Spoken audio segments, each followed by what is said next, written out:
And then for the rest of us, it is our privilege this morning to have, well, they're really not guests. They're part of the furniture. They're part of our Gracegate family. We've got a couple of people who's going to be sharing with us today. And it really is a privilege to not just have them speak here, but have them live their lives part of our community. And we really mean it when we say that. I think we all know that the most powerful messages we'll ever speak are not the ones we speak up here, but the ones that we speak with our lives. And if there are two people that speak a message powerfully through the way they live, through serving and kindness and generosity, it is them. But really, they would not want us to hype them up because really it's not about them. But we believe that it's the God that they serve that have transformed and are transforming them into the people they have become and are becoming. So it is our privilege to have Lindsay and Roz, who's going to share with us this morning. So come on up, guys. And the floor is yours. There, I'm not sure if you don't know us, you'll be thinking you're going to get something really amazing. I said to Walter, if you're going to introduce us, don't make us sound like saints, but good one. So morning, everyone. Firstly, didn't Maddie do a great job today leading us in worship? She was awesome. Well done, Smashed it. That was awesome. Look, today we're going to talk a little bit about relationships, and I do not know if Wes and Zales did that on purpose in terms of their timing. Skipping this one, I think it would have been interesting to hear their view on relationships as they start out married life, but they are on honeymoon. But we are very, very lucky that we have my much, much better half here, who knows much more about this than me, and we'll do our best for you guys. Yeah. Although the old person couches, mate, I'm not sure about that. Not sure what to think. Can we start with that clip? Thanks, Damien. This is Linda and her husband, John. Linda is mad at her husband, John, for leaving his dirty clothes on the floor, precisely 7 5/8 inches from the laundry basket. Linda has a go-to move for this situation. Show him, Linda. Linda and John are roommates. Don't be roommates like Linda and John. Be soulmates. All right. So based on that video, I think there's a fair chance that Roz must be my soulmate because I'm sure she can relate to the clothes on the floor things. I am an expert at hanging my clothes next to the bed right on the floor, which also unfortunately happens to be right next to a sliding glass door where the sun comes through and it's really warm, and that means that the numerous little skinks, lizards from around our house love to sunbathe there. Unfortunately, they've also been known to get into those clothes I leave on the floor. Most embarrassing for me is I ended up in Hamilton one day, halfway through a meeting with our kindercare team there, when a skink crawled out of my house. True story.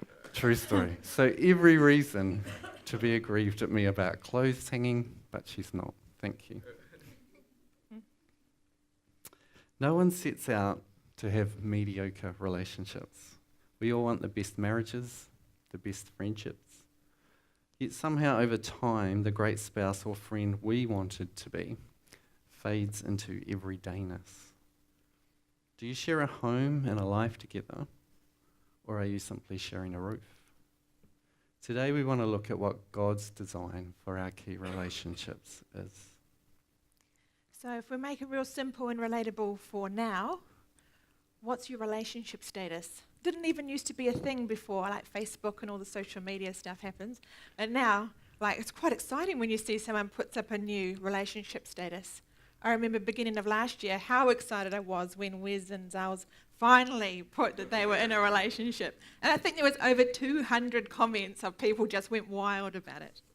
So we're looking at specifically roommate or soulmate. And we're going to break that down for you. It's going to be a bit of a spectrum. You could be one place or the other or anywhere in between. So I'll start with the roommate. Have you had roommates before? Who here's got roommates? Who here's had roommates? Everyone really, pretty much, at some point in their lives, will have had a roommate either by choice or just by necessity. So our first roommates, when we're talking about it, would have been siblings. Lindsay shared with his eldest brother. He's the third one, but if the two elder ones lived together, they would have killed each other. So Lindsay was it. Luckily, they're both pretty mild-mannered, and he says it wasn't really too much drama. I shared with my sister. A bit more drama involved in two girls sharing a room. Apparently, one of us was quite annoying, and she still tells stories of all sorts of fights, and eventually, at one point, there was a line drawn down the middle of the room, and the territory was guarded seriously. I do know, if I'm being completely honest, that I would purposefully try and annoy her. Like when she's trying to go to sleep, I'd start singing, and she'd go, "Stop singing!" And so I'd start humming, and she'd go, "Stop humming!" And so I'd rub my feet. So, fair play. Later on in life, when we were married, we have had flatmates as well. We've had some amazing ones. Some of our best friends have lived with us when we came back from the UK. Steve and Lance, who lots of you will have seen come to various bits and pieces. But while we were in the UK, we had extreme roommate situation. We lived in a doss house in central London, which was, if you see any of those kind of home shows, where they have the semi-detached houses. So the two houses that are joined together. They're not big houses. It was 3 bedrooms designed, but they'd changed one of the lounges into a bedroom to get extra money. And so you'd have a couple minimum in each of those rooms. Sometimes there'd be 3 in a room. So we always had at least 8 people living in the house that had 1 kitchen, 1 bathroom, 1 lounge, and then extra dosses living. Now, some of these roommates were good, that we would have chosen to live with, some of them not so good. Think of a long galley kitchen and 8 people trying to cook dinner with 1 set of dishes. You're pretty much all there for yourselves, elbows out. Dishes on the bench that nobody created, so nobody wants to do. Who's doing more cleaning than who else? You don't want to do more if someone else isn't pulling their own weight. Couples having fights, big fights, in front of everyone. Couples making up after big fights behind the wall. Not ideal. Well, there's lots of things you take with you that you appreciate. Or it was not us. So roommates, you're there, not because it's your dream of what you want or how you imagine living, but it's necessity, it's convenient. It's what you can get out of it in the time, in the moment. It was cheap, it was 90 quid a week. That's how much it cost us to live, including our bills. So we were able to save heaps of money for travel and to bring home to buy a house later on, a few years down the track. But it's not what we dreamed about when we wanted to set up home. It's what we did because it suited and it was convenient at the time. And that's pretty much what we're meaning today here when we talk about roommate relationships. It's a relationship that isn't exactly what you'd choose, but it's convenient. It requires minimal effort where you do just what you have to. And there's no commitment, or not any long-term commitment at least. You're there because of what you can get out of it right now. It works for you. Soulmate though. Question, have you ever had a soulmate? I mean, what do we mean by that? For some of us, that's easier to answer, right? Because we've already found that person. Others, not so easy if you haven't found that soulmate yet. I'm guessing if you haven't, though, you might want to. And you may have a picture in your mind of what that person's like, right? Maybe it looks a bit like this. We went down the road to Zales's farm and it had this sign that said, "I have found the one my soul longs for."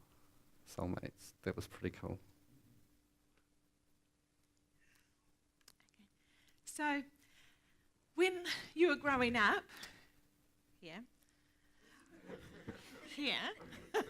thank you, soulmate. Like, you think about the soulmate that you imagined, what it was going to be. I did not think I would have an unhandy accountant who likes quiet time. I had more of a picture of sexy MacGyver who could fix anything and everything around the house. Where have I written this down because I want this exact?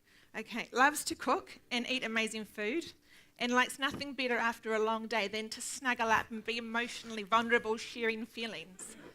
This is not what I got. And I used to imagine a soulmate I could watch cricket all day long with.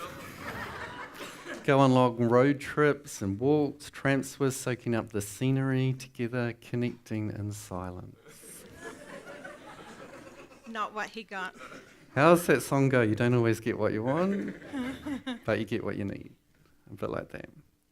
I think when we think of soulmate relationships, you think more about things like understanding, someone who just gets you. Commitment, someone who will always be there, no matter what. Intimacy, someone who knows your innermost self, that you can be vulnerable with. Belonging, someone that you're at home with. Soulmate relationships are ones where you're there because you've chosen to be there, and you can't imagine that you'd be anywhere else. So everyone here, all of us, each relationship we have will fall somewhere on that continuum at any given time. And it's not necessarily a static thing either, like it can shift from one place to the other. It's a dynamic sort of relationship that's happening. But it can be convenience, because you're there, because it suits you, it's fulfilling your needs, what's in it for me. Or it can be there because you choose to, your heart wants to, that's where your soul is at home. And in that case, it's less about what's in it for me, but what can I do for you? Before we start, we felt we needed to do a disclaimer, because to sit up here and give you a service about relationships and how to do godly relationships felt like quite a big responsibility. And like we have not got and have not had, and probably going forward will not have, the perfect Christ-like relationship. Yep. Okay. Yep. That's true. It's a journey. There's steps forwards and backwards. There's the ideal of where we'd like to be, and then there's the reality of where we are at any given point in time. And it's a process. So yes, we're speaking to you, but we're not speaking as if we know everything. When we're talking, we're as much talking to ourselves as we are to you. Look, today we will be talking a bit in respect of marriage or of long-term romantic relationship love. And I acknowledge that this doesn't necessarily apply directly to everyone. There are folk here who are married. Hands up if you're married. Excellent, cool, very good. You could be in a relationship currently that this applies for, or if you're not, you could consider this in respect of what you're looking for in a relationship, or you could consider this in respect of who you need to be for your future soulmate. Both Spark and Fuel last year, and shout out to the guys who run Spark and Fuel, do a great job with our youth. But they ran series for the youth on being the person that the person you're looking for is looking for. And maybe you can think about this in respect of that. Soulmate isn't necessarily just romantic love, though. There's different kinds of love, right? Where that depth of relationship can apply. There's family relationships, parent-child. Parent to child is easier. We hope in later life that child to parent works that way too. There's friendship. Megan and I were lucky enough to be at the Anzac Parade at Stanmore Bay on Thursday. And shout out to our very own Cadet Corporal William Brightwell. Is Will here? Did he come, Margo? He's not here. But Will read out the ode, the Anzac Ode, to the assembly there in Te Reo. He did a fantastic job. Great to see one of our young people stepping up there. And I was speaking to Will afterwards, and he talked, because he was close with all at the front of that parade, and he got to see these older veterans, these 80, 90-year-old guys, as they walked, and then as they sat in some hot sun, and as they talked to each other. And he said it was remarkable how they ribbed each other, how they made fun of the guy who put a handkerchief over his head because of the sun, how there was a bond there. And you can imagine the lifelong soulmate bond that develops for guys who have been to war and bonded over such adversity. We've all got friends that we bond with, and you can think of that you can think of today in terms of that relationship too. And if you're sitting here today as a professed Jesus follower in church, then that's a relationship too that we want you to think about. Because God wants a soulmate level of relationship where you can't imagine being anywhere else, rather than simply a roommate relationship because it's convenient at any point in time. But back to our lovely newlyweds, or our recently newlyweds. Cool picture. That time when it all starts off, where the feelings are so amazing, so intense, where you think it will last like that forever, and that nothing will fade, that love lasts forever. And I wish that was the case. Yet somehow we know that life and everydayness can eat away at that for everyone. And we know that because yesterday, Roz dug out this box that I did not even know she had, and it's got a tie in it because no one else can look in it. It's from cards and letters that we sent each other when we were first married. And to be honest, it's awful, cringy, toe-curling, nausea-inducing sop. It includes a card from Rosalind to me just to say she hopes I win my basketball game that day. And, embarrassing for me, This is the worst thing. it includes a personalised treasure hunt I made for Rosalind, where I inserted her name into awful poetry and rhymes. Trust me, you really do not want to read this stuff. I know I don't want you. But I will read you a card that I got for Valentine's this year. I got a card, I'm not sure if Rosalind did. This card says, wishing you a killer day. Sorry, I'm not there. So somehow in 22 years, we went from Little Miss Rosalind, no, I'm not going to finish that, Real Miss Van, to sorry, I'm not there. Trust us, it happens to everyone. If that's your experience, you're in good company. In fact, Solomon, the wisest man who ever lived, he wrote a whole book of the Bible where he gushes about his first love. It's called Song of Songs, and you can go read some of that stuff. He went, though, from waxing lyrical about the beauty of his wife's feet in sandals. I've got to confess, it's never occurred to me to think about how beautiful Rosalind's feet are in shoes. I have considered whether those are new shoes and where they come from. But Solomon went from that to later in life in Proverbs 15, where he talks about a nagging wife is like a constant drip of a tap. Yikes, how do you go from there to there? How does that happen? Today we're going to run through some scripture, and we just want you to think about the important relationships in your life and where you may be sitting on this roommate to soulmate continuum or line.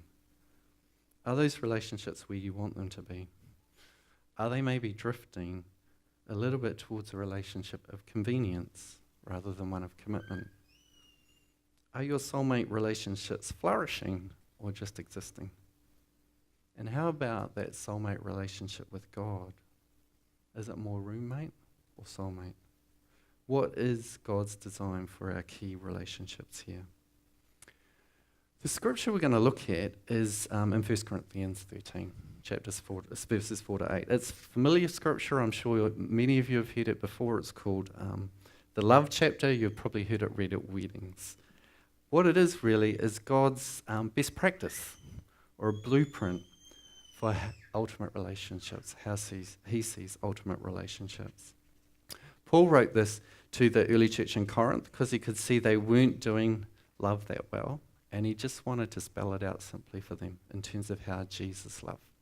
So let's just read through this. Love is patient, love is kind.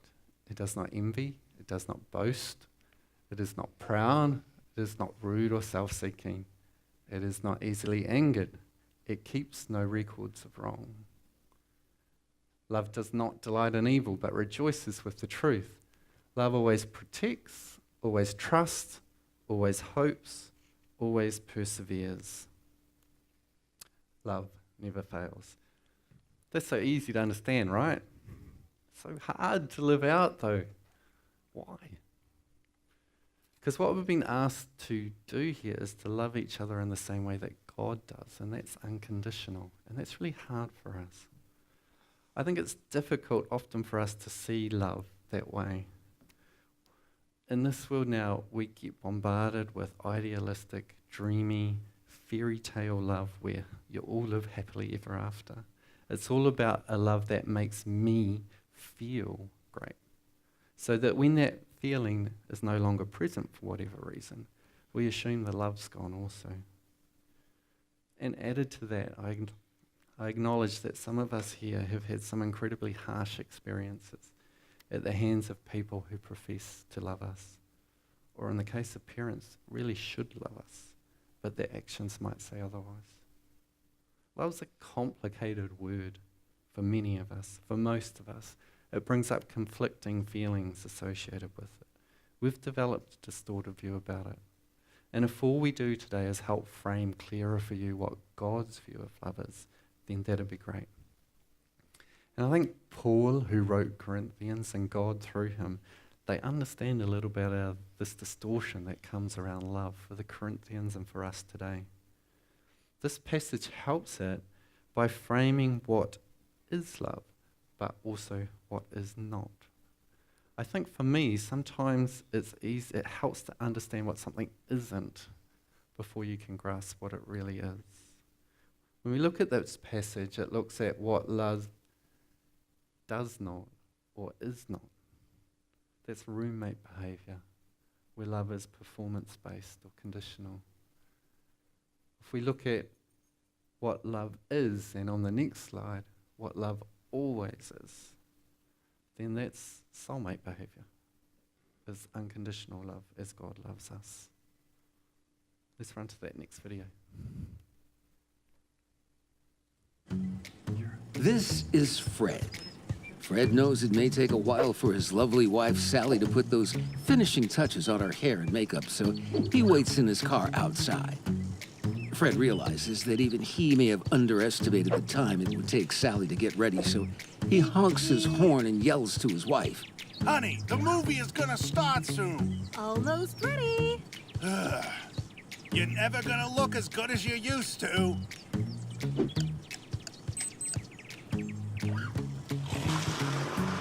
I'm ready.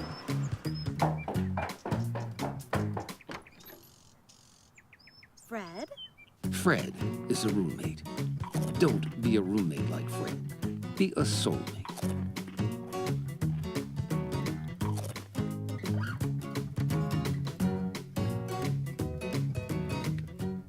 All right, righty-ho. Anyone start their day off with that this morning? When was the last time you felt impatient and angry? Can you remember what it was that made you feel that way? If I'm honest, that'll be this week trying to put a sermon together on relationships with Lindsay when we both think it needs to be done differently. Thank you, Wes. But if you think about it, it's usually because you usually become patient or angry because someone didn't say the thing you wanted them to say, didn't respond the way you wanted them to respond, or didn't think what you wanted them to think. The problem with that, obviously, is because you have two people in relationships. If you just had one person in a relationship, it could go your way all the time. As soon as you bring two people together, there's difference. Individuals have unique personalities, unique priorities and perspectives. We're different, so we respond and react differently to everything. Maybe not everything, lots of things. While the early excitement and romance of love might have been enough to make those differences feel endearing or attractive even, given enough time, they're easily going to become annoying. So if we take an example from ourselves, because we're keeping it real, I'm a bit of a technology phobe. I don't love technology. I don't like learning how to use it. I don't really like using it. I think it's convenient, and I enjoy that. But I'm not interested in driving it. So, which was good, early days, because Lindsay's actually really good at technology and he quite enjoys it. I'd say he'd be something called an early adopter. Something comes out, he wants to know about it, he'll get it, he'll figure it out. So I'd be trying to do something on the computer. And we've been married a long time. When we first started going out, The internet had only just been Don't say invented. Okay? And I would kind of come to something I couldn't do, and I would just kind of, Lindsay, and he would kind of charge in like my IT night on a, whatever they ride, a white Charger, and he'd sort the thing out for me. So fast forward 15 years, and things have moved on. The whole world has gone technology. Like everything's done online, and I've still got my same skill set from 1996 because I would rather have a tantrum than learn how to do the things I need to do to drive it. Plus you add that we've got 2 small children in the mix, and my operating procedures started to wear a little bit thin. I'm gone from damsel in distress to being damsel enraged, and it's not that attractive, he's not that keen. So I would say that at this point, this is not in the notes, I took myself to night school for a year and got my level 1 and 2 certificate in computing because it needed to happen. The difference that was endearing back in the day made him feel special, made him feel, all capable, which was good because there wasn't much handyman things happening. Was annoying, and rightly so. Okay. Regardless of how amazing you felt your partner's uniqueness was when you got together, there will come a time where you would prefer them to think, feel, and act exactly like you. It's not going to happen. God knew that we as individuals would be richer for having people who had different perspectives, had other ways of thinking than what we have. And so he created each one of us differently and uniquely so that we would bless each other. Sometimes the blessing doesn't feel like a blessing, but he designed it that way to help and enhance the lives of those we love and do life with. Put simply, when you really boil it down and get to the crux of it, the thing that drives frustration, impatience, anger is pride. Pride leads us to feeling justified to choose an angry response when somebody does something that we don't feel they should, or we'd rather that they didn't. But if you stop and you step back and you take a look at it from God's perspective, a wider perspective, how often have you thought, felt, or acted differently from what God asked you to do? How often do you not agree with God, what God's saying, or not done the thing he wanted you to do? And how much patience has he shown to you? God's love is patient, and it does not anger easily. Love is kind. It is not rude. The story is told of a woman who was really angry with her husband, and so she prays to God. Lord, give me the wisdom to understand my man, love to forgive him, and patience for his moods, because if I pray for strength, I might just beat him to death. That's not kind. Might be honest, but it's not kind. Another story of a couple who go into the doctor's surgery. The guy goes in for his appointment, and after a period of time, the doctor comes out and says, I'm sorry, but I don't like the way he's looking. Wife says, nor do I, but he's good with the kids. That's not kind. Sarcasm, put-downs, cynicism about the one we profess to love the most. Why do we do that? Kindness, I think, is underrated today and lacking a bit. I actually think that our online environment, our social media environment, gives rise to the ability to hate or be unkind really quickly. Whereas kindness takes more time because it requires understanding and the time to think things through. And we're short on time in our busy world today. What's the cost, though, of being unkind? A study was done around pain. They were looking at the difference between physical pain and emotional pain. And in order to do this, they took an MRI, a scan of the brain of people who were in those situations, who either had a broken limb and a broken leg or something, or who had experienced a recent relationship breakup or grief. And what they found is that the brain sees these exactly the same. that emotional pain and physical pain are interpreted the same by our brains. In fact, the only difference between the two is that a broken leg in time will heal and be forgotten. But the emotional pain that words can leave can last for a long time. The cost of unkind words in a key relationship to us, be it marriage or whatever, that can be huge. Why is it that often it's the ones we love the most that we end up hurting the most? There's been lots of studies done on marriages and what makes a successful marriage. One looked at communication, and it found that in marriages where 90% of the communication between partners was positive communication, those marriages were thriving. But if you drop that 10% to 80%, which is still a lot of positive communication, but if it's only at 80%, the study found that most of those marriages were on the brink of falling over, of breaking up. Your words have so much more power than you realize. And it took me a while to realize too that they have so much more impact in the life of your significant other than anyone else. Use those words to build people up, not tear them down. Recognize the cost of unkindness and what that means in terms of emotional hurt that's akin to physical hurt. In our relationships, most of us, I would hope, would never dream of getting physical and hurting someone. But the emotional side of it and the words we say just seems to happen a little bit more than it should. God's love is kind. It is not rude. You can have a break. There's another video. This is Bob. Bob is riding in the car with his wife, Betty. Bob thinks he's a better driver than his wife, Betty. And Bob lets Betty know that every time they're in the car together. You didn't use your turn signal. You turned way too wide. You need to watch those curbs. You should really go the speed limit. You slammed on the brake way too hard. Bob is a roommate. Don't be a roommate like Bob. Be a soulmate.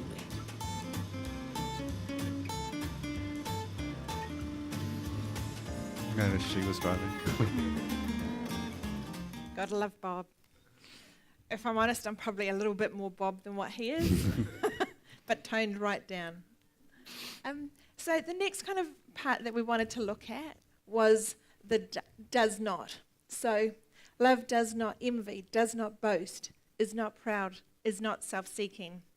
This section here is pretty much a guide on exactly how to have the ultimate roommate relationship.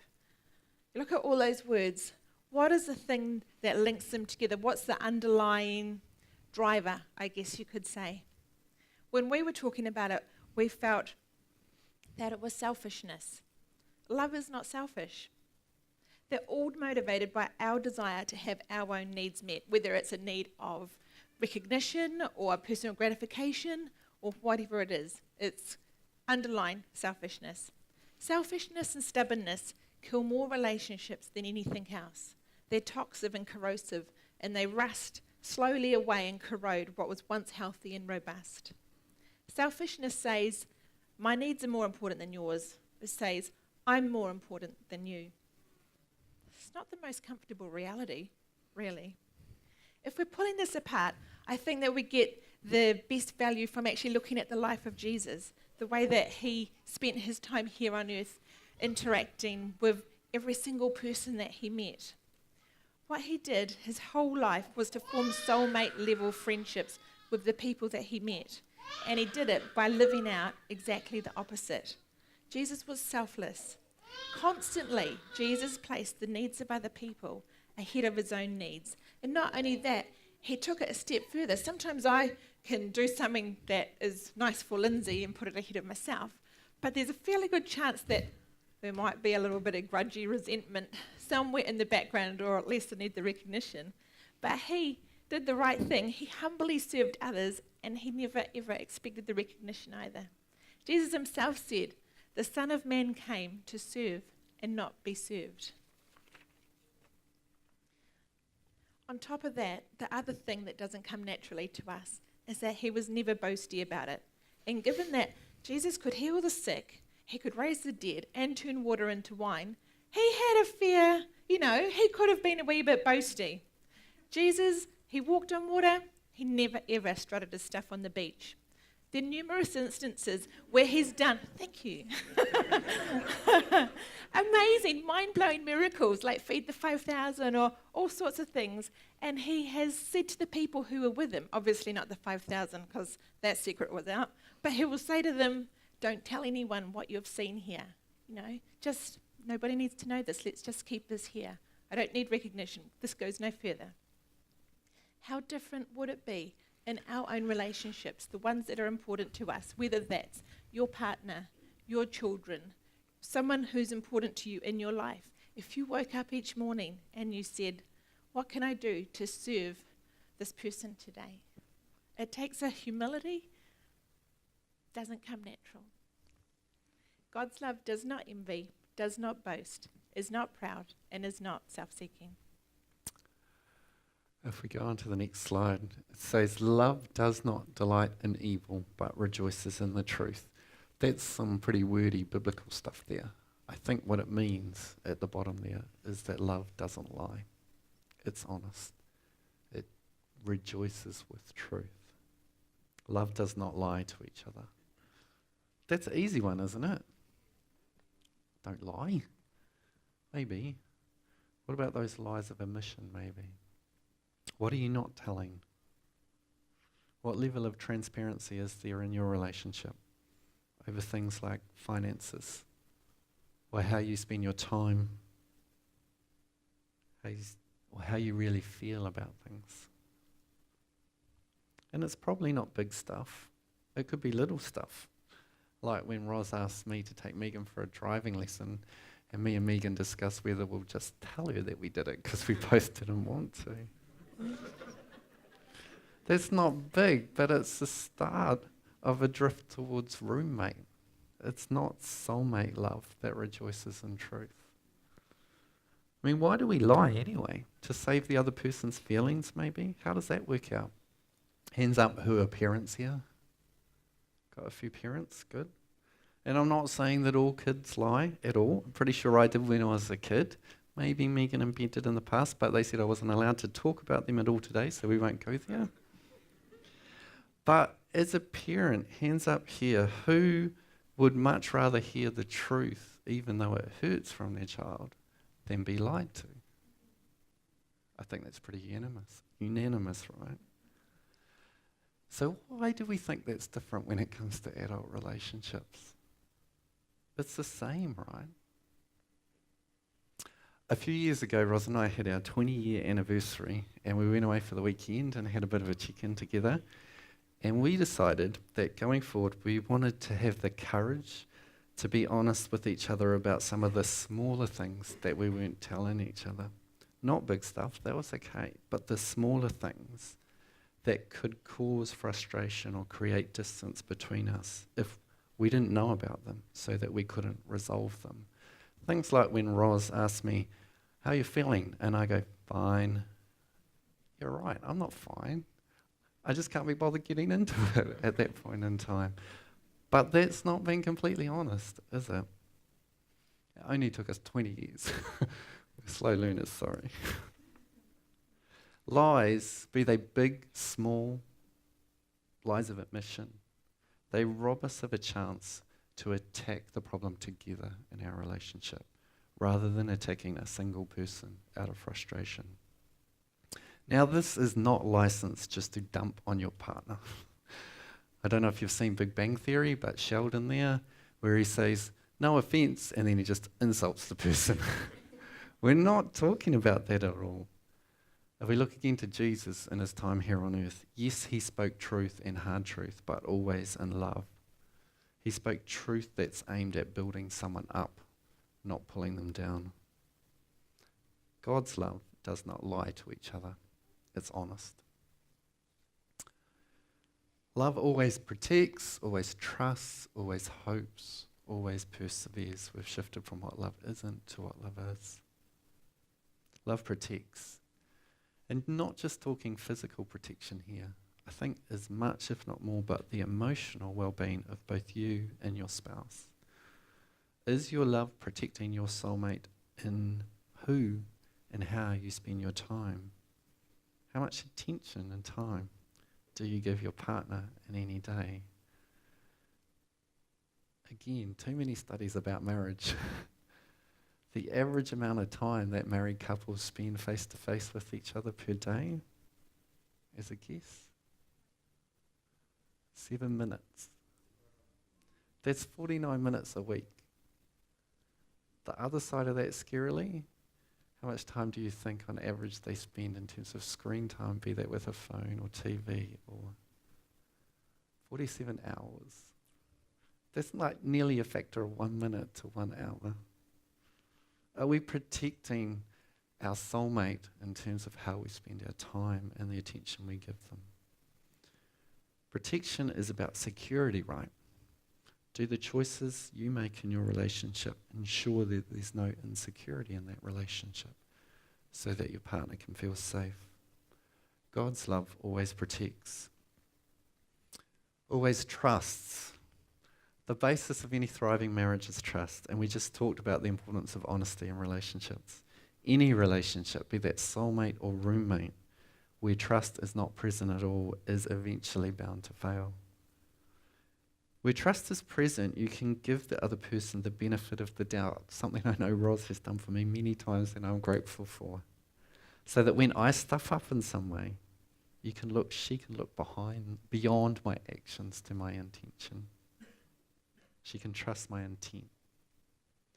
At Kindercare, we've been doing a lot of a focus on leadership. And one of the courses we ran was on the speed of trust. That in business, everything can just run smoother, quicker, and more efficiently, where others are able to trust your intentions rather than have a set of instructions they need to follow. And it's the same in our relationships, right? How is it when you trust someone, you can say the wrong thing but still be understood by them? But when there's not trust present, you can do the right thing or say the right thing but still be misunderstood. God's love always trusts. Hope. Love always hopes. Love believes the best in the other person. Think back to the person who's had the biggest positive impact in your life. Was it your greatest critic or was it your greatest encourager? Hands down, I'd probably say that it would be the person who encouraged you to be all you could be and reach for your dreams. Possibly even the person who sent you cards to wish you luck in basketball games. Encouragement is the breath of hope. Unfortunately, if we're not careful, it doesn't take long for encouragement to turn into encouragement of their dreams, moving to encouragement of what you'd like to see different, i.e. nagging. Nagging, opposite of encouragement. Nagging kills hope. Speaking from experience, it's pretty easy to move into that territory, and sometimes you can even justify it by classifying nagging as brisk encouragement. But here it is, bottom line. If it's spoken in a critical way and an impatient way, it's not encouragement, it's nagging. Remember Solomon and his dripping tap? I'm sure that there were numerous factors that led him on that journey from first love and excitement down to reflecting on his bride and that dripping tap. I'm sure it wasn't only the nagging, but it cannot have helped. It's fine to wish that your partner would do things or do things differently, but unless it's expressed in a genuinely encouraging way, it will never have the desired effect. This goes for any relationship, not just romantic, anyone, like particularly with kids, I think we're aware of. Rather than saying what someone isn't, speak life into them, what it is that they are, what it is that they can be, what it is that they will be. Say who they are, not what they are doing. But getting back to the romantic view, ladies, don't underestimate the deep need that your partner has to be a hero, even an IT hero. Build them up, encourage them in their struggles, support them in their dreams. Sorry. Let them hear you bragging about them to others. Choose to see the good in them. Sometimes it is a choice that you can make one way or another. Nagging and complaining about the person you love only robs them of any hope they have of seeing themselves becoming the person they want to be. Back to Jesus again, and the way that he lived out life practically with the people that were in his life, in his lifetime. He never, ever nagged a sinner into change. He encouraged them. He gave them a glimpse of hope of who they could be, and a vision of the life they could have. God's love always hopes. And then we get to perseverance. Love always perseveres. Now, perseverance is not really a very romantic word. To me, it kind of evokes struggle and challenges. I sort of imagine Edmund Hillary heading up Everest. And that is not the kind of journey that I thought that I would be taking when I imagined married life back in the day. For an exercise here, everyone who's married, can you stand up? Doesn't matter if your partner's not here. Okay. So look around. If you've been married for 10 years or less, sit down. Nice. Brilliant, Blair, yeah. It's okay, we had you on the slide. Okay, 20 years or more, can sit down. 20 years 20 years or less, sit down, sorry, less. Stay standing. 30 years or more, stay standing. 40 years or more, stay standing. This is impressive. 50 years or more. Right.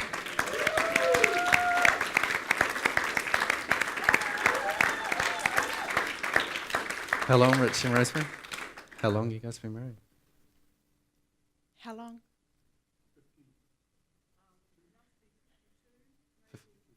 Yeah, nice. About that. So long they've forgotten. But that right there, that's what perseverance looks like. For all the young couples here today, whether you're dating, hoping to date, just newly married or whatever, look at those people, take notice of who they are. And what I would hope is that at some point, go and talk to them one day and say, how did you do it? What was your secret? What were the things that got you through? When we made our notes, it was, we had done, how did you endure? Lindsay's like, oh, I don't think we should use that word. But pretty much. Possibly don't ask Lindsay and I.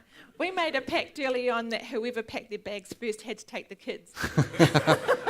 What's worked so far? Kidding. Love you. In all seriousness, though, I think that if you did have those conversations, you might hear something along the lines that they learned over the years that love was not a feeling, it was a commitment. It was being loving even when you didn't feel loving. It was giving your partner what they needed, not what you felt they deserved. Love keeps coming back. Love is, I had this good thought in the shower this morning, and it's kind of gone. It's getting it wrong and keeping on trying. That's perseverance. I'm pretty sure that if you also ask the couples in this room, they would probably say that they'd also learnt the value of having Jesus not only in their lives, but in the centre of their relationships. And they might even be able to share stories with you about how times this was not the case and how much harder that was. God's love perseveres. And just a reminder that this roommate, soulmate stuff, it's worth getting right because it can have big consequences if you don't. Let's look at the video. This is Paul. Paul is sitting with his wife Mary as she talks to him about her day. Paul is an excellent listener. In fact, Paul pays attention to every little detail of the game and his spicy barbecue potato chips. So, what do you think? Yes? He said yes, Mom! You can move in! Paul is a roommate. Don't be a roommate like Paul. Be a soulmate. Right, that there is epic fail. You don't want to do that. All right. Love never fails. I've got to admit that I somewhat struggle with this slide because human love has failed. It will fail because we're human. But remember here we're talking about God's view of love. But I do want to take the time to make sure that this view of selfless, serving love we're talking about, that it doesn't lead you or keep you in any situation where you're not safe. I believe the blueprint that we've talked about here that God's laid out is for two people, not just one. We're there to serve each other. We aren't talking about a one-sided abusive relationship at all. And if you think you may be in that situation, please talk to one of the staff here or someone you trust and respect. How do we know a soulmate? We were talking to Charmaine yesterday, and she mentioned a little quick test that we could take. Shout out to Charmaine wherever she is. She did our slides, and it's also her birthday today. Happy birthday, Charmaine. Anyway, she told the story of parents, it was not us, parents whose lovely daughter had brought home a guy that they really did not approve of. And so they thought about what they could do. And what they asked their girl to do was to take this guy's name and insert it into the text that we've just been through. Could she put this guy's name in there in place of the word love? So Lindsay is patient. Lindsay is kind. Can you take your soulmate's name and read it into the text in place of the word love? If that's really a struggle, or if you know you can't do that honestly, if it clearly doesn't work for you, then you might want to think about that one a bit more. And it also really might be worth checking if that works with your name in there. If you can put your name into that text. I know I'm going to struggle when it comes to those love always bits. God's love, though, doesn't fail. It can be relied on. And He wants that soulmate level of relationship. We'll look today at what love is not, if we can go to the next slide. Love is not selfish. It's not roommate level. It's not a conditional love that loves you because of what you can do for me or make me feel. And we've looked at what love is. A soulmate level of love. A selfless love. A love that exists no matter what. The word that's used in these texts here is agape love, if you've heard that word before. It's a Greek word where they had different words for different kinds of love. This agape word is not really a word that applies specifically to romantic relationships at all. It refers to the highest form of love, the love that God has for us as people and that ideally we have for Him. It refers to that humble, selfless love that aims to serve the other. Our hope today is that if you take this approach into all your key relationships, be they romantic relationships, family relationships, friend relationships, whatever, that you won't just settle for mediocre roommate relationships, but aim for flourishing soulmate relationships. And that's not an always thing. I don't pretend.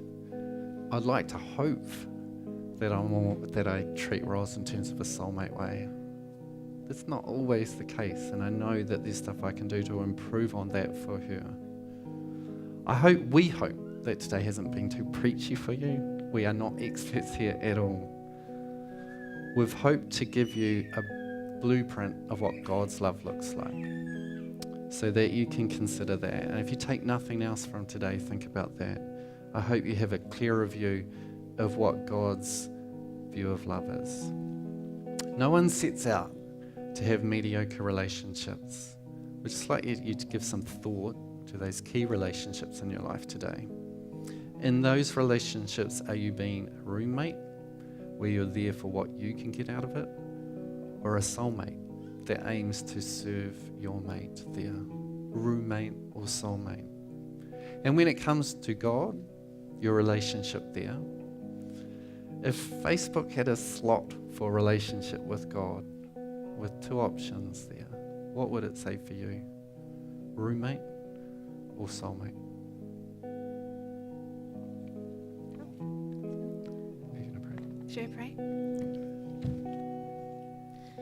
God, thank you so much that you came and you showed us how to do life, how to do relationship.